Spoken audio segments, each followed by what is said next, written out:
नमस्कार, आप देख रहे हैं कशिश न्यूज। आपके साथ मैं उर्वशी। और सबसे पहले बात झारखंड की, जहां झारखंड की गठबंधन सरकार में इन दिनों सब कुछ सही नहीं चल रहा है। ऐसा नहीं है कि ये सारा मामला अचानक से हो गया। दरअसल इस राजनीतिक घटनाक्रम की पटकथा काफी पहले से लिखी जा रही थी। हाँ, आप यह जरूर कह सकते हैं कि राज्य के नए प्रदेश प्रभारी अविनाश पांडे की नियुक्ति के बाद यह मामला जोर शोर से उठा।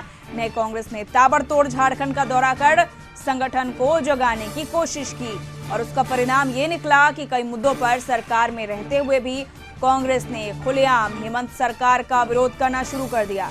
चाहे वो भाजपा का विवाद हो या फिर स्थानीय या फिर नियोजन नीति का विवाद, कांग्रेस ने दबी जुबान से ही सही लेकिन इसका विरोध करना शुरू कर दिया। सरकार में मंत्री बन्ना गुप्ता ने तो खुलेआम मंच से ही सीएम हेमंत सोरेन पर हमला बोल दिया। जाहिर है कि सरकार में शामिल कांग्रेस की सियासी परिस्थितियां उसके मुताबिक नहीं चल पा रही हैं। अब गठबंधन में खुद को कमजोर होता देख कांग्रेस ने सूबे के तमाम बड़े नेताओं को दिल्ली तलब कर लिया है।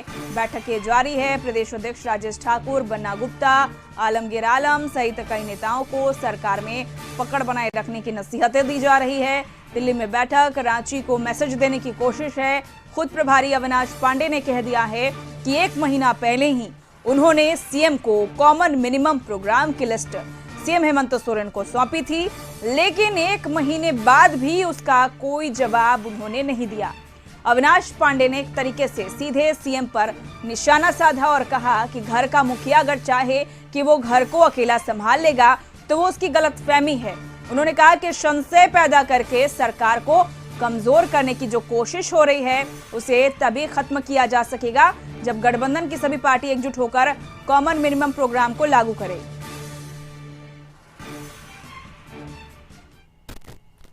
कांग्रेस और जेएमएम के बीच मतभेद के बीच आज राजधानी दिल्ली में झारखंड कांग्रेस के प्रभारी अविनाश पांडे के नेतृत्व में और प्रदेश अध्यक्ष राजेश ठाकुर के नेतृत्व में एक आम बैठक हो रही है। इस वक्त देख रहे हैं 15 जीआरजी रोड है, यहीं पे ये कांग्रेस का वार रूम है। यहीं पे झारखंड कांग्रेस के जितने भी सीनियर नेता हैं, वरिष्ठ नेता हैं और पार्टी के प्रदेश अध्यक्ष राजेश ठाकुर और कांग्रेस प्रदेश झारखंड प्रभारी अविनाश पांडे के नेतृत्व में झारखंड कांग्रेस के सभी सीनियर नेता और सभी प्रदेश अध्यक्ष हैं, उनके नेतृत्व में एक बैठक हो रही है। इस बैठक में इस पर गहन चिंतन किया जाएगा कि किस तरह से जो सरकार में आपसी कोऑर्डिनेशन नहीं है, झारखंड कांग्रेस और जो जेएमएम की सरकार, हेमंत सोरेन की जो सरकार है, उनके बीच में उस पर किस तरह से कोऑर्डिनेशन बैठाया जाए और साथ ही कुछ जो विधायक और कार्यकर्ता जो नाराज हैं उनकी नाराजगी किस तरह से दूर किया जाए। कल जिस तरह से अविनाश पांडे जो झारखंड कांग्रेस के प्रभारी, उन्होंने कहा कि अगर हेमंत सोरेन मुख्यमंत्री इस गलतफहमी में है कि वो अकेले सरकार चला पाएंगे तो वो उनकी गलतफहमी है। तो इन सभी तमाम मुद्दों पर झारखंड कांग्रेस के तमाम जो वरिष्ठ सीनियर नेता हैं और सभी विंग के जो प्रदेश अध्यक्ष हैं उनके बीच आज बैठक हो रही है। इस महत्वपूर्ण बैठक में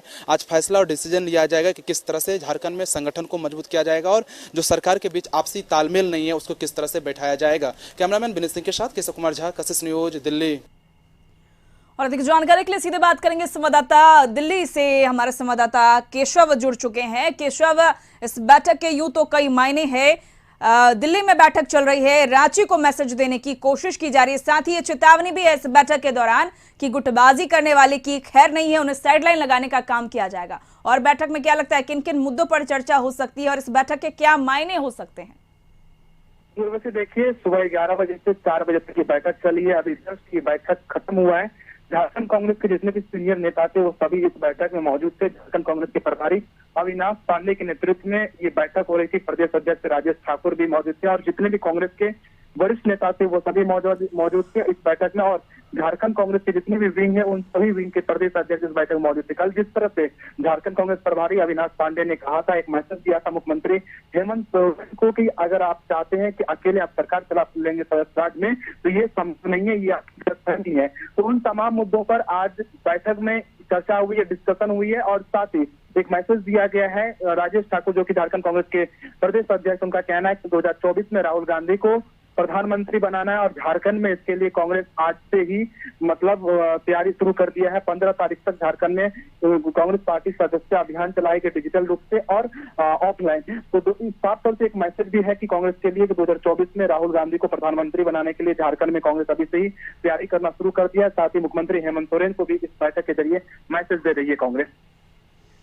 चलिए, बहुत बहुत शुक्रिया केशव तमाम जानकारी के लिए। तो खुद को हाशिए पर देख असहज कांग्रेस हुई है और ताबड़तोड़ बैठकों का दौर जारी है। प्रदेश प्रभारी ने सरकार पर निशाना भी साधा है और कहीं ना कहीं इस बैठक के बहाने जो सियासी पारा है वो गर्म हो चुका है। वहीं झारखंड प्रदेश कांग्रेस अध्यक्ष राजेश ठाकुर ने कहा कि पार्टी और संगठन को मजबूती प्रदान करने के लिए यह बैठक की जा रही है। तो कांग्रेस नेता सुबोध कांत सहाय ने कहा कि पहले प्रभारी आरपीएन सिंह का ये सारा करा धरा है, जिसके कारण ये स्थिति उत्पन्न हुई है। पार्टी और संगठन को बर्बाद करके खुद बीजेपी में शामिल हो गए। अब नए प्रभारी संगठन को एकजुट और मजबूत करने के दिशा में काम कर रहे हैं और संगठन की गतिविधियां शिथिल पड़ गई थी। और जब से जन जागरण अभियान की शुरुआत की गई तो लगातार हम जन जागरण के माध्यम से क्षेत्र का दौरा करते रहे हैं। और अब हमारे नए प्रभारी जी के आने के बाद आदरणीय अविनाश पांडे जी की सोच है कि हम बूथ स्तर तक जाए, बूथ कमेटी मजबूती से बने, 25 जो सीनियर लीडर्स हैं झारखंड के उन सबको जिम्मेदारी दी जाए और वो जिम्मेदारी का पूरी तरह निर्वहन करके बूथ स्तर तक मजबूत करे पार्टी को। तो हम उस पर लगे हैं, उस पर चर्चा है। आज टास्क दिया जाएगा कि कैसे हम लोग धरातल पर जा सकते हैं, क्योंकि जब तक हमारा संगठन धरातल पर नहीं जाएगा तो अंतिम पायदान पर बैठा व्यक्ति का भला नहीं हो पाएगा। हम लोगों ने बहुत सारे वायदे करके सत्ता तक पहुंचे हैं हम लोग, तो निश्चित रूप से हमारी जिम्मेदारी बनती है। और प्रभारी जी जब से बने हैं उन्होंने पूरे जिम्मेदारी का निर्वहन करते हुए लगातार झारखंड में अपना समय दे करके संगठन को मजबूत करने की कवायद में शुरू कर दी है। हम समझते हैं जो अब आने वाले दिन हैं वो संगठन का दिन है और संगठन को हम मजबूत करेंगे, गठबंधन को मजबूत करेंगे और जो हमारा सपना है आदरणीय राहुल गांधी जी को प्रधानमंत्री बनाने का, वो 2024 गई है, उनको रिस्पॉन्स करना है। सिंपल बात इतनी ही है। लेकिन क्योंकि रिश्ता नहीं है, हम पूरी अपनी पार्टी को जिले स्तर पर से लेके ब्लॉक स्तर पर गिरफ्त करने पे लगे हुए हैं। तो एक हलचल है पूरे राज्य में, उसको लोग अदरवाइज समझ रहे हैं। लेकिन अगर हम मजबूत नहीं होंगे तो 24 में हम एक दूसरे के लिए कैसे सहयोगी होंगे, ये मेन उद्देश्य है। अब इस पे हेमंत जी के यहाँ थोड़ा अपना भी कुछ उनके यहाँ प्रॉब्लम चल रहा है। I think he will response at proper time.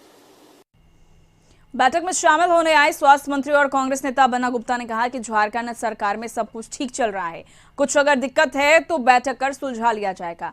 आज पार्टी और संगठन को मजबूत करने के लिए यह बैठक हो रही है। तो बैठक में शामिल होने आए मंत्री आलमगीर आलम ने कहा कि हम लोग सरकार में है, इस तरह की कोई नाराजगी नहीं है, अगर कोई नाराजगी प्रभारी जी को है तो सुलझा लिया जाएगा। गहरे और गंभीर संगठन करता है और वो समय समय पर पार्टी को दिशा निर्देश देते हैं और उन्हीं के दिशा निर्देश का अनुपालन झारखंड कांग्रेस कमेटी कर रही है। और उसी के तहत हम लोग आए हैं कि कैसे हमारा संगठन मजबूत हो, कैसे हमारी विचारधारा जनता के बीच तक जाए और कैसे करके कोऑर्डिनेशन कमेटी वगैरह का फॉर्मेशन हो। तो हम ये समझते हैं ये सारी चीज़ों को हम लोग बहुत विधिवत रूप से मूल्यांकन कर रहे हैं। हम दूर करेंगे। हमारे जो प्रभारी भी वो भी चले गए थे बाहर और प्रभारी जी यहाँ मीटिंग में चले गए थे और कोऑर्डिनेशन का कमेटी के बनाने के लिए कमेटी में पॉइंट जो है तो उसमें हम लोग बहुत जल्दी, हमारा प्रभारी जी बोले हैं इधर शायद बैठने वाले थे, वो उन्होंने कहीं बाहर चले गए थे पूजा करने के लिए, हो सकता है कि उनका बुलावा है तो जो जाकर हम लोग भी करेंगे।